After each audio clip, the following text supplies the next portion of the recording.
Welcome to the Living in Salida podcast, a podcast that offers insights into the charm and reality of working and playing in the small mountain town of Salida, Colorado. I'm your host, McCarthy, a realtor that specializes in buying and selling in the Salida, Colorado area. In addition to helping people buy and sell property here, I love connecting with the wonderful people in our community and learning about their experiences in our town and sharing these little slices of life of Salida with you. This is the first episode of season 2, and I'm excited to be back with you guys again. Thank you so much for listening.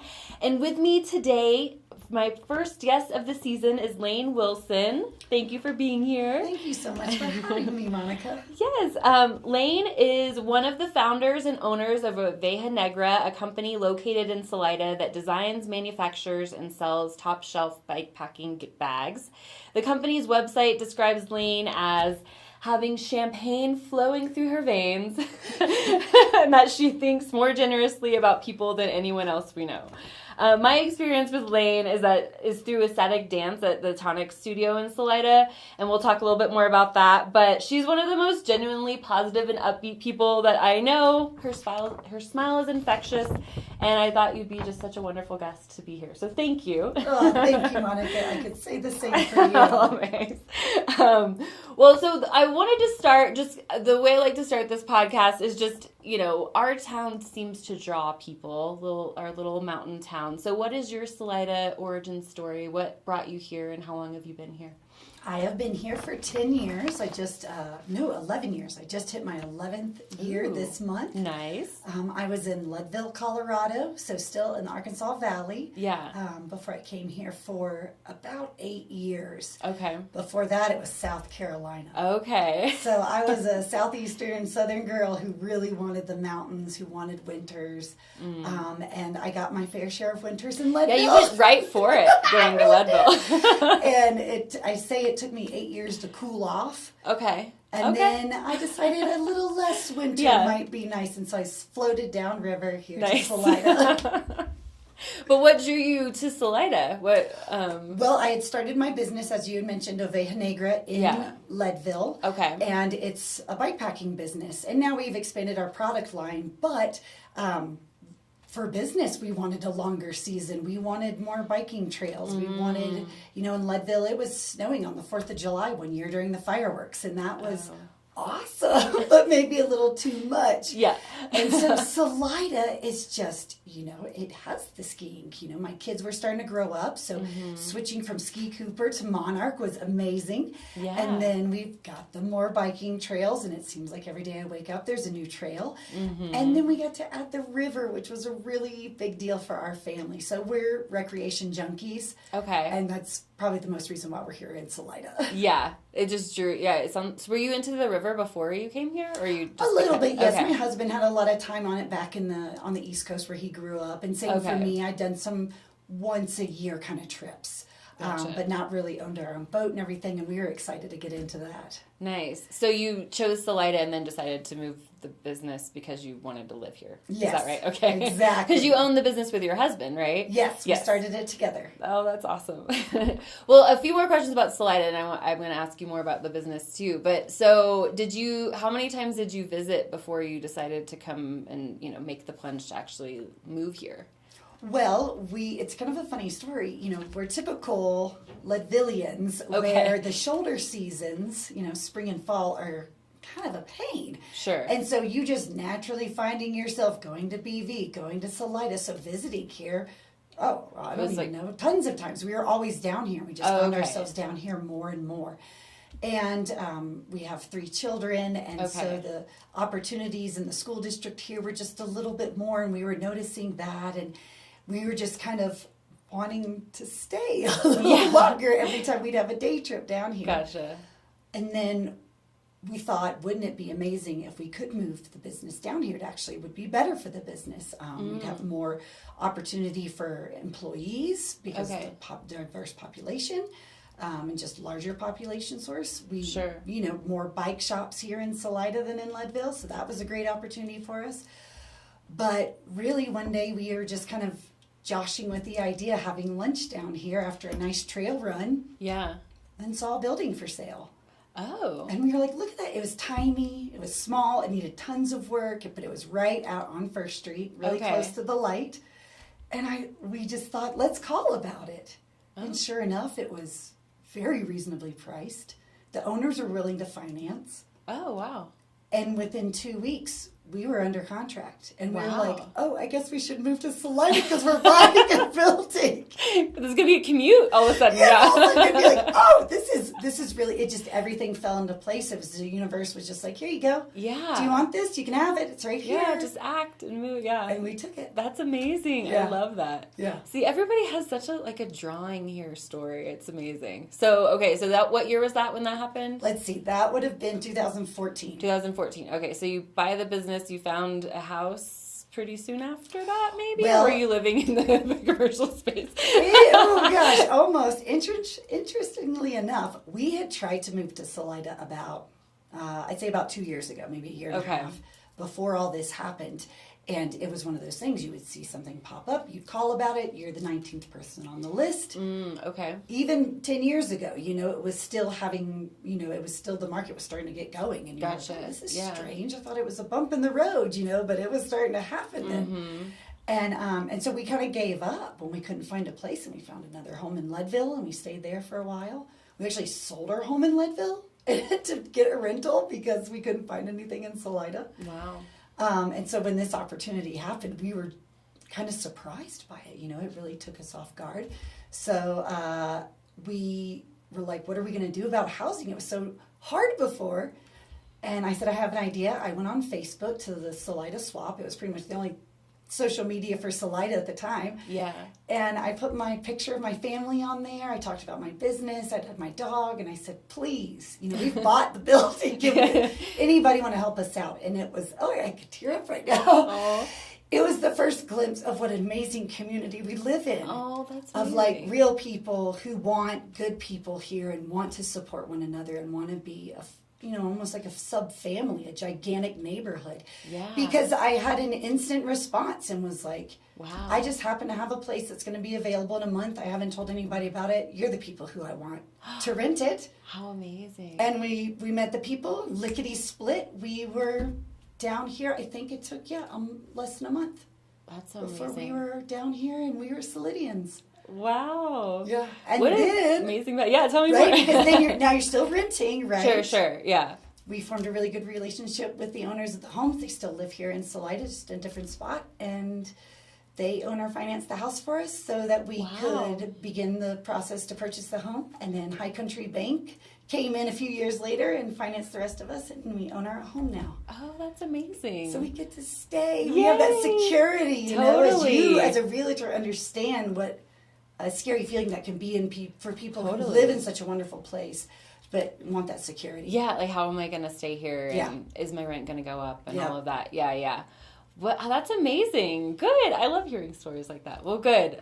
Don't give up hope. There's still really good deals out there. There's still amazing possibilities. Yeah, and there's opportunities out there too. Mm-hmm. Well, thanks for that little plug. but okay, so that I guess obviously happened in the years to come that you had created that home ownership. Yes. That took many years. Still the same spot, and you're here to stay, and you're lovely. Stay. And then meanwhile, your company that you started with your husband started to grow. I guess you had a few employees in Leadville, but more after you moved here, right? Yep, we had 3 employees in Leadville, and when we told our 3rd employee that we were moving to Salida, she said, oh, well, I'll commute. I'm so into what you're doing. I so want to support it. I love it. She would actually commute from Leadville, and she'd come and stay in our home.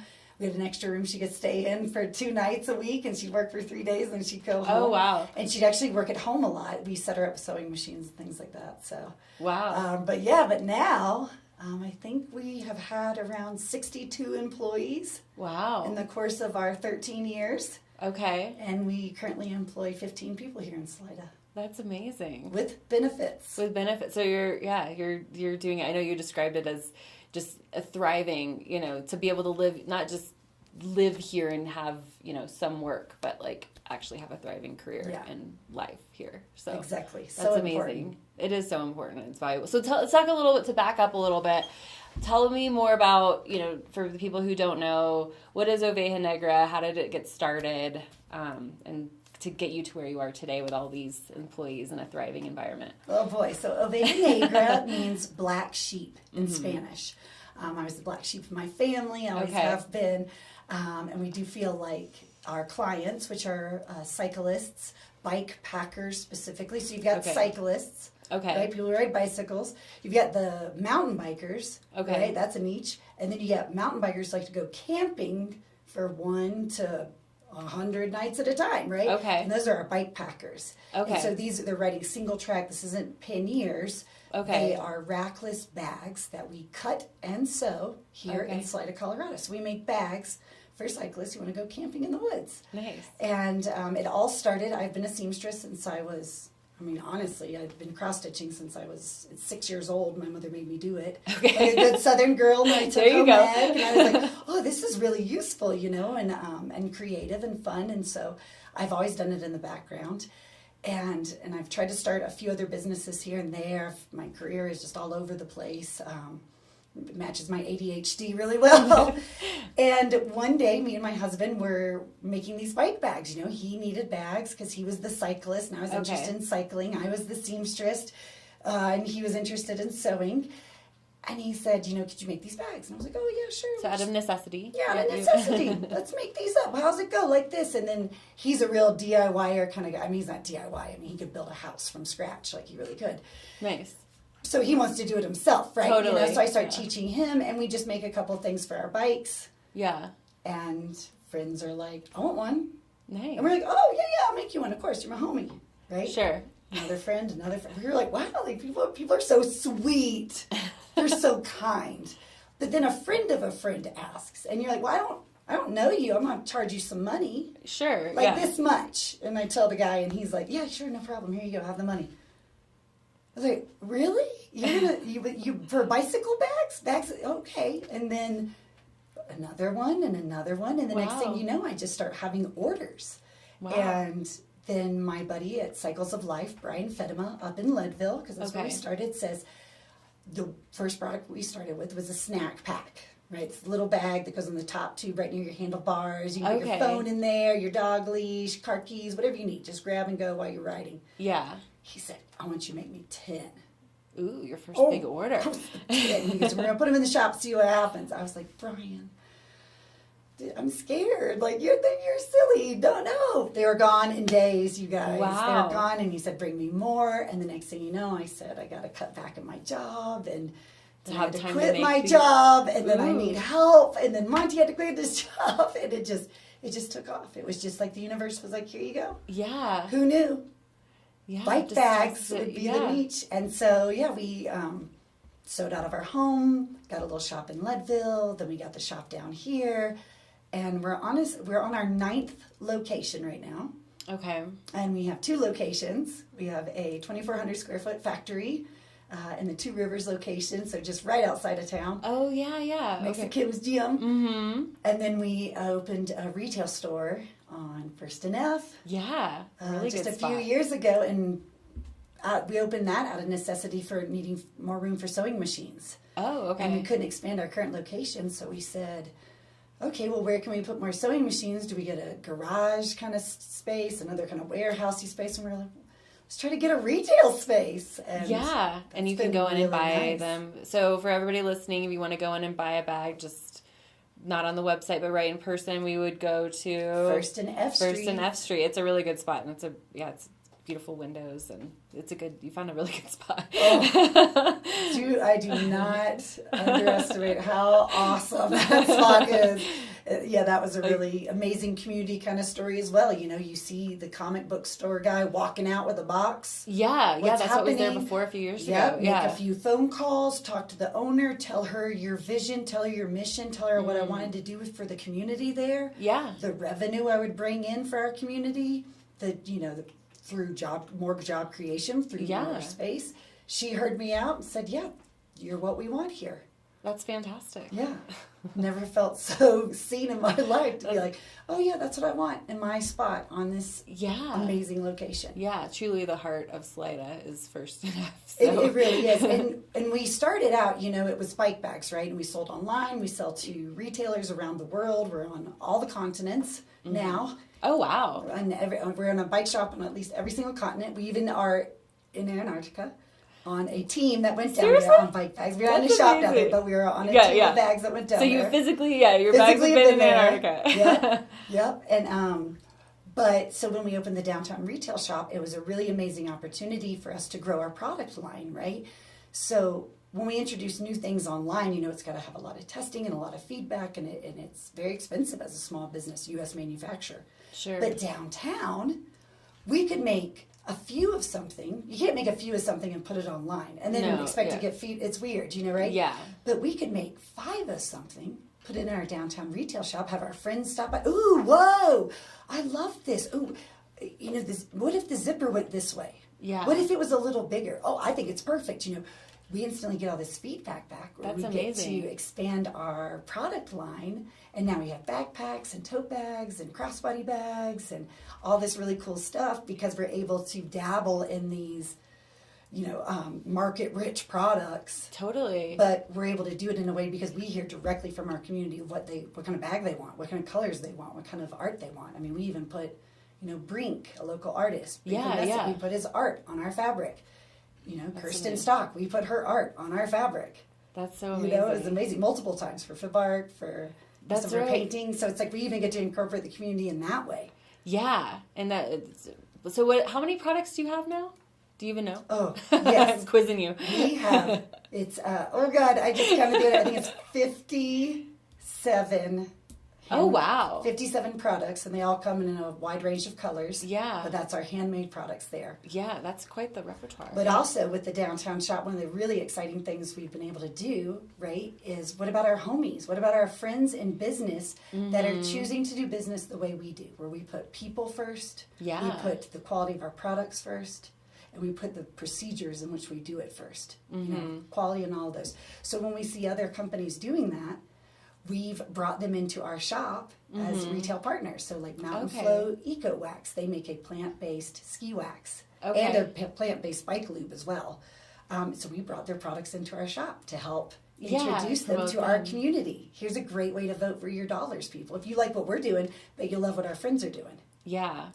That's awesome. And that actually is a good segue. You talk, when you're talking about kind of the culture, you have created it seems, I don't work for you, but it looks like from an outside perspective, you have such an amazing culture there of people who work for you. It looks like you guys are always having a good time. If you go to their website, there's this really awesome video where they do a rap, basically a rap music video that's very well done, by the way. It was professional. Yeah, it was professionally done. And it's fantastic. And I feel like it's a little slice into just the culture of what you've created. So how did you do that?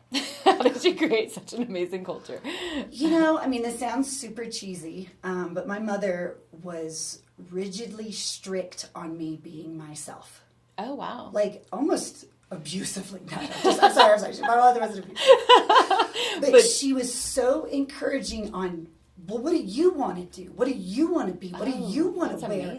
Amazing. It was really strange because she wasn't brought up to be that way. She was a proper Southern woman. Well, that's how I grew up in the South, too. That's how girls are often crafted. You get it, right? Yeah. And she wanted me to be unique.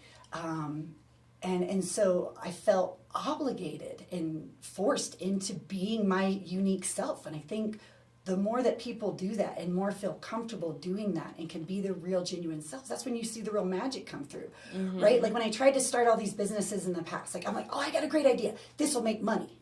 This is going to sell. This is going to work. When I let all that go and I was just doing my thing, that's when the magic came out, right? Yeah, and it came to you. Yeah, it just came there. And then because I'm a good friend, my friends were supporters back. But because I actually care about what I'm making for them, I made them a good product, and so it's just this reciprocal relationship of being yourself and trusting yourself and going for it and, working with that process. And then the other side of it is, again, my mother, she had this weird thing about volunteering. Okay. So, like, say I was in school and the teacher says, may I have a volunteer? If I didn't raise my hand, my mother would, she wasn't in the classroom, but there was other situations, she smacked me. You raise your hand. Someone's up there asking for help. A human is actually taking a moment to be like, hey, I need help. can I have a volunteer? Can someone do this? And I was obligated to be okay, I'll do it, right? Yeah. And so from that, I really gained learned how to support people. Yeah. Right? And to listen to people. And then therefore myself ask for support. But I can't do all this by myself. I need help. Can I have a volunteer? I believe in you. Right? Yeah. And so my mother taught me to do that to other people. Yeah. And then therefore learn to just be like, oh, that's how I treat my life. And so at Oveja Negra, we are a team. Those are not my employees. They are my co-workers. We work together as a team. Now I have some responsibilities that might be a little more higher up on the pay scale or, stress levels and things like that. Sure, as an owner, yeah. As an owner, but we are a team and we listen to one another and we support one another. And I think that's how culture is built.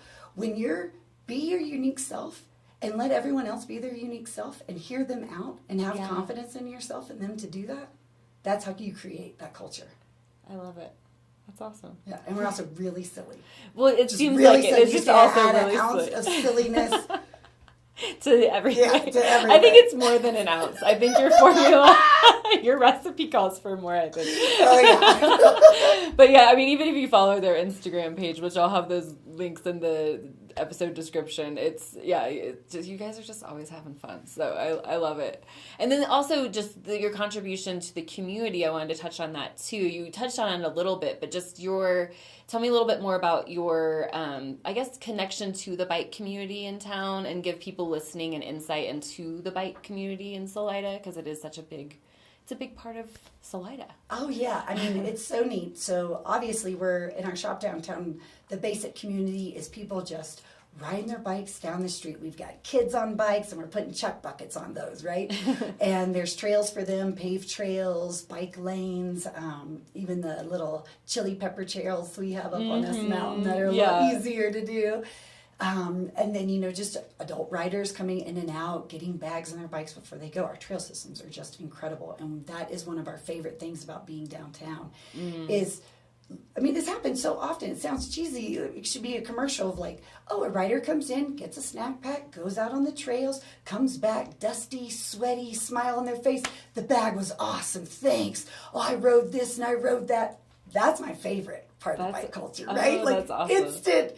And then we're right along the Continental Divide Trail, right? Mm-hmm. The Great Divide, and that's a huge ride, so that's way different than the little kids riding down the Chili Pepper Trails, right? That's from Canada to Mexico, and we are a stop on that map, and so we get a lot of riders there who are riding with every single bag we make, loaded up with tents and food and spare parts and very little clothing, minimal, to ride from either Canada to Mexico or Mexico to Canada. Some of them go both ways. Wow. And then that's a really cool thing. So then everything in the middle, right? We've got Bike Fest in September. I sponsor the movie generally. Some years we don't do it, but Oveja Negra likes to sponsor the movie, and we play a funny bicycle movie like Pee-wee's Big Adventure.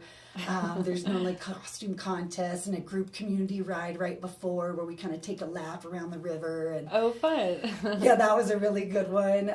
There's so many races here and events. So many, the Salida Enduro and the 700 and so that's just amazing. I'm just trying to keep up, right? Like I can't even keep up with the events going on sometimes.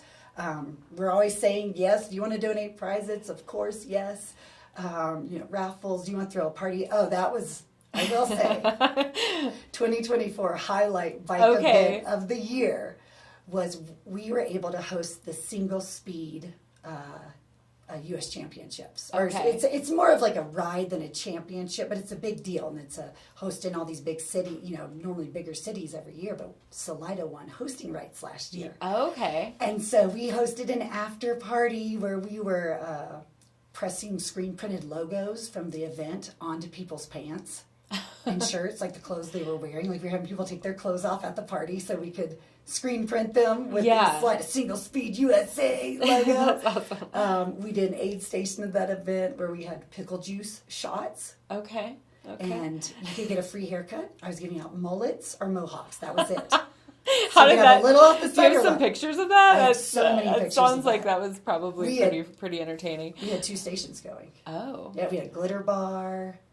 Yeah. Glitter bar is less permanent than, yes. well, I guess, well, it's not permanent, but that's a good chunk of time that you're dealing with that. So yeah. that's a commitment. Okay. That's amazing. So many people want to do it. Yeah.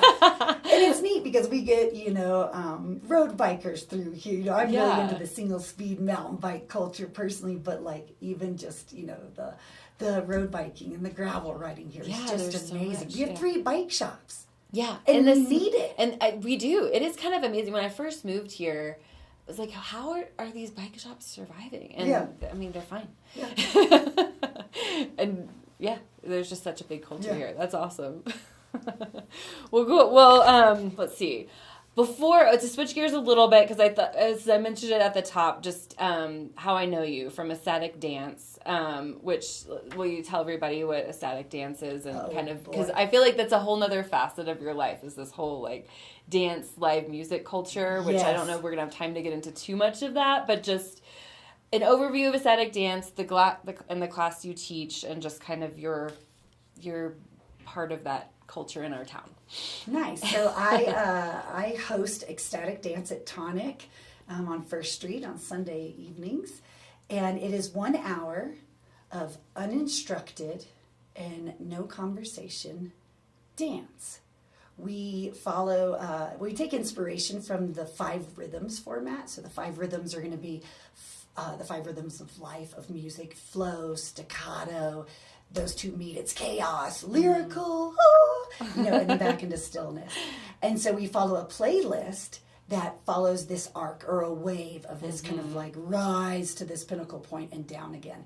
And it's without instruction and without conversation. That doesn't mean you can't hoot and holler and clap and laugh, sing along. I've done that before. Yeah, totally.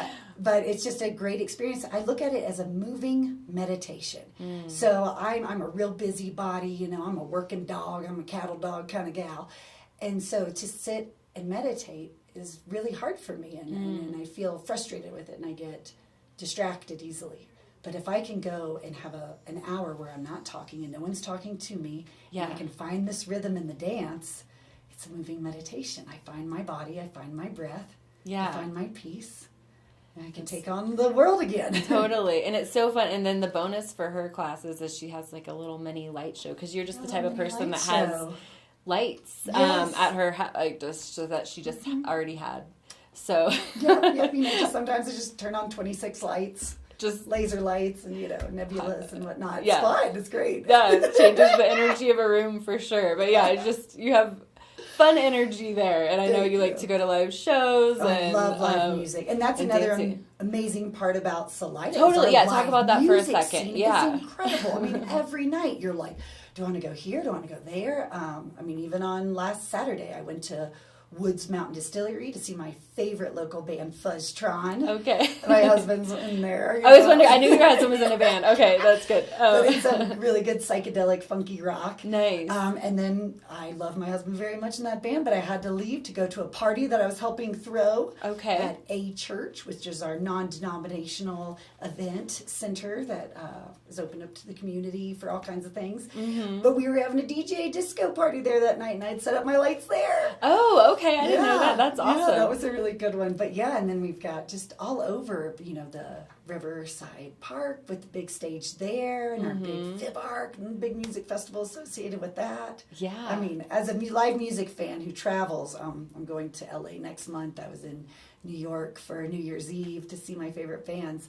Okay. I feel very satisfied with what we have going on here. Yeah. Okay. I mean, I still go. Sure. Well, it's not But it keeps me satisfied for the time being. Yeah. You get your fixes in between because there's enough here, is what you're saying. Yeah. Oh, yeah. That's amazing. Yeah, it's fun. Yeah, I know you're very much in that scene. I love it. And so this was just, a random Saturday night in March that you went. Yeah. Just a crazy DJ dance party, yeah. Because why not? Why not? Salida. Okay, yeah, awesome. We had a party on Wednesday, too. We called it the Why Not Wednesday party. Of course, okay. Why not? That's awesome. I mean, I really do feel like moving to Salida, I found my people. It's like I came here for the recreation, and I stayed for the community, That's amazing. And even, I have found my live music friends here that I travel with, and then... I have my community with my kids and the business. It's just, how we get so lucky. I know, it is a magical little place that we live in. So do you have any parting words for anybody who's thinking of coming here? What to think about? Oh, man. Yeah, I do. It is kind of the thought that I had when I came here, and I put my, kind of, not to be a gatekeeper, but I told the people who I bought the building from for my business, who I was and what I want to do. And they said, yeah, we're going to give you a deal. When I wanted my house, I introduced myself and who I was. So if you want to come to Salida, introduce yourself. You better bring something. That's what I'm going to say. Yeah. It's awesome to be here, and it's really cool. So if you're going to come, you better be breaking up that vibration. Yeah. You better be making it cooler and not just coming for the view. Totally. I like to say, contribute in a positive way exactly. to our community. Yeah. Because there's so much here, and, how can you help improve it? Exactly. Yeah. What are you going to bring? What's your spark? Yeah. Ooh, I like that. What's your spark? Okay. Awesome. Well, thank you so much. Where can people find more about your business and you? Oh, Oveja Negra bikepacking.com. Very nice. Okay. Well, thank you so much, Lane. I appreciate your time and energy. And thank you, everybody, for listening. I'm Monica McCarthy, a realtor who specializes in Salida and surrounding areas. If you're interested in connecting with me, whether it's about real estate or being a guest on this podcast, this is the beginning of season 2. All of my contact information is going to be in the show notes, so please reach out to me there. If you liked this, please share this podcast with a friend. I greatly appreciate it. And if you want to learn more about Salida and the real estate market here, you can also check out my YouTube channel. It is also called Living in Salida. And thank you so much for listening. Take care.